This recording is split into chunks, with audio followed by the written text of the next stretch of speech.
aggressor must pay for the war it started, calling a decision on the use of frozen Russian assets crucial for justice and for Ukraine's survival. He says Kyiv will keep working with global partners on peace proposals, but only on terms that strengthen Ukraine and do not weaken its position on the battlefield or at the negotiating table.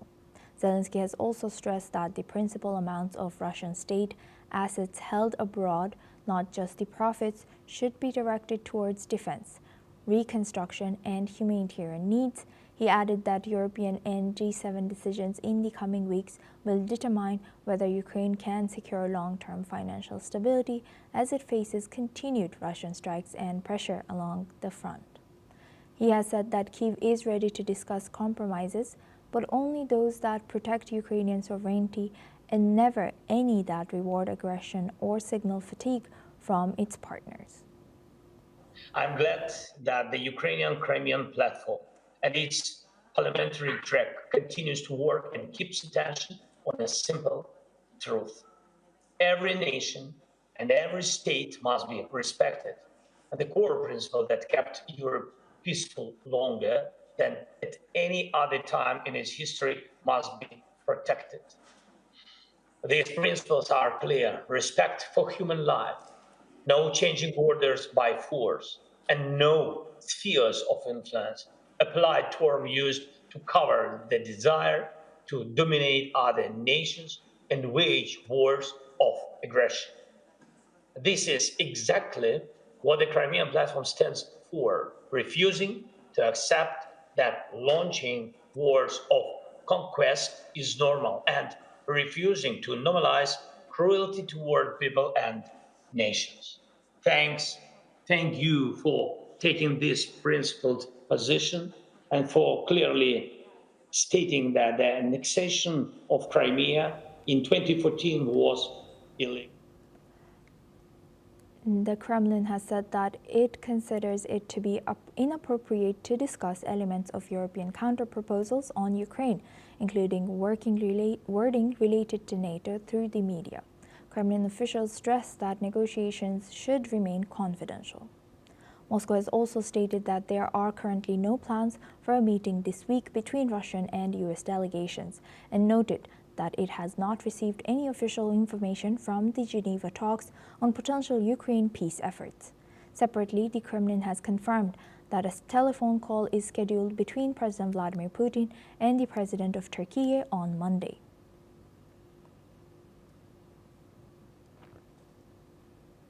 Now for this discussion, we welcome Andrea Lucidi. He's a war reporter, joins us live from Lugansk. Thank you very much for joining us. Welcome to NewsX World.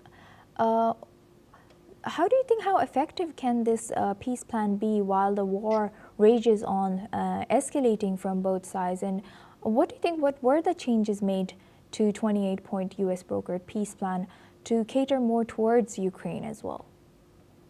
Well, this plan is obviously a base for future discussion about the possibility to make a deal or have an immediately peace between Russia and Ukraine. But also in the new plan, there are some points that Moscow cannot accept. And from the Kremlin, from the Ministry of Foreign Affairs of the Russian Federation, many times in these months, we hear communication about the necessity to discuss about the deep causes of this conflict. And also the position of Europe is completely unclear about this, because it seems to me that they want to follow a parallel way to the peace. They make a parallel peace plan without any consultation with the President Trump or Marco Rubio. And yes, seems that the coalition of the Willinger want to propose to Zelensky another plan, more profitable for him, more in favor of Ukraine, but from my point of view, completely unacceptable from the Russian Federation and completely far from the Russian request.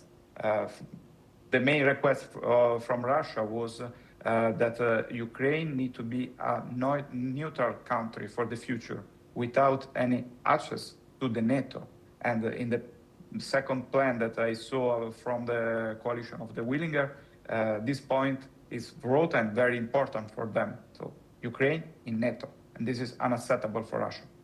And Andrew, what do you think, how effective would be whatever comes out of it? As you know, Russia is, whatever US suggested, it seems like Russia feels like it's not enough catered towards Russia, and Ukraine feels like it's not catered enough towards.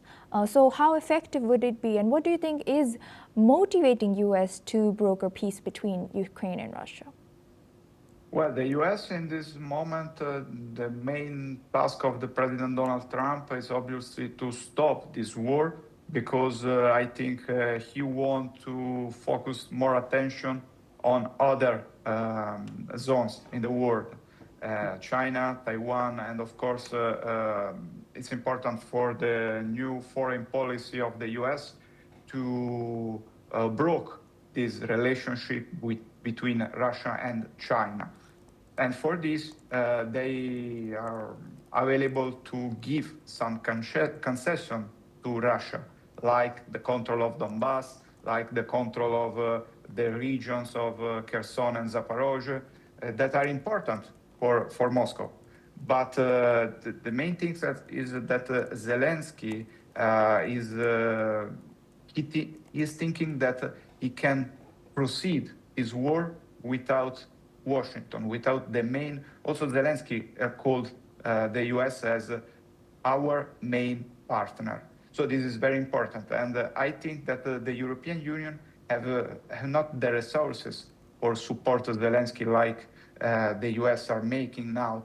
And if this plan can be a base for future negotiation, we need to accept and we need to be ready to accept that Ukraine need to make some concession to Russia for stop the war.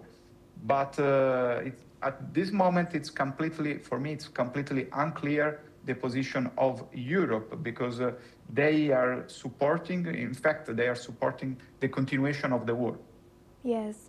With that, I would like to thank Andrea Lucidi for joining us today as a war reporter from Lugansk, Russia. Thank you very much. Now we move on to Middle East. Israeli Army Chief Eyal Zamir has announced